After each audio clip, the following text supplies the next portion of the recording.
જય સ્વામિનારાયણ. આજે વાત કરવી છે વિવેક. યુરોપના ફ્રાન્સની અંદર હેનરી ચોથા ખૂબ પ્રજાવત્સલ રાજા હતા. હંમેશા પ્રજાની વાત માનતા અને તે મુજબ નિર્ણય લેતા હતા. એક દિવસ તેઓ પેરિસની અંદર ફરવા માટે નીકળ્યા હતા.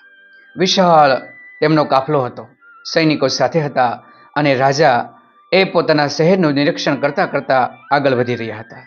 આગળ સૈનિકો ચાલી રહ્યા હતા. ધીરે ધીરે રસ્તો મળતો હતો અને તેમનો કાફલો આગળ વધી રહ્યો હતો. દરેક લોકો તેમને માન સન્માન આપી રહ્યા હતા. એ જ સમયે એક રસ્તાની બાજુમાં એક અપંગ ભિખારી ઊભો હતો અને જેવો રાજાનો રથ નજીક આવ્યો તો એ અપંગ ભિખારી એક પગ પર ઊભો રહી અને પોતાની ફાટલી તૂટલી ટોપી પોતાના માથા ઉપરથી ઉતારી અને માથું નમાવી અને રાજા હેનરીને પ્રણામ કર્યા. રાજા હેનરી ચોથાનું ધ્યાન પણ તેના તરફ હતું. તેમણે પણ પોતાના મોઢા પર સ્મિત લાવ્યા અને આનંદ સાથે તેમણે પણ પોતાનું માથું એ ભિખારી પ્રત્યે નમાયું. સેનાપતિએ આ જોયું અને સેનાપતિએ કહ્યું, અરે મહારાજ, તમે આખા ફ્રાન્સના રાજા, પેલો સામાન્ય ભિખારી ભિક્ષુક, એ તો તમને માથું નમાવે, પણ તમે માથું નમાવ્યું? તમે તો સમ્રાટ છો, તમે એને માથું ન નમાવો તો પણ ચાલે, એ તો તમારી પ્રજા છે. ત્યારે રાજાએ કહ્યું કે આવું બધું એ તમારે વિચારવાનું હોય, મારે એવું કશું વિચારવાનું હોતું નથી.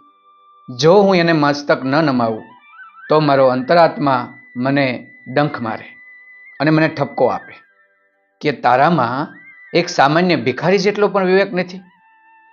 જો એક દેશનો સામાન્ય નાગરિક પોતાની ટોપી ઉતારી અને મને નમસ્કાર કરી શકે તો હું પણ એક માણસ છું. હું કાંઈ દેવતા તો છું નહીં, ભગવાન છું નહીં.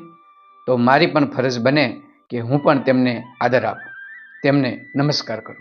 એટલા માટે મેં મારું માથું નમાયું, જેમને કારણે મારે મારા અંતરાત્માનો ઠપકો સાંભળવો નહીં પડે અને હું આરામથી અને સારી રીતે રહી શકીશ. સેનાપતિએ તેમની વાત સાંભળી. તેમને પણ એ વાત બરાબર ગળે ઉતરી ગઈ.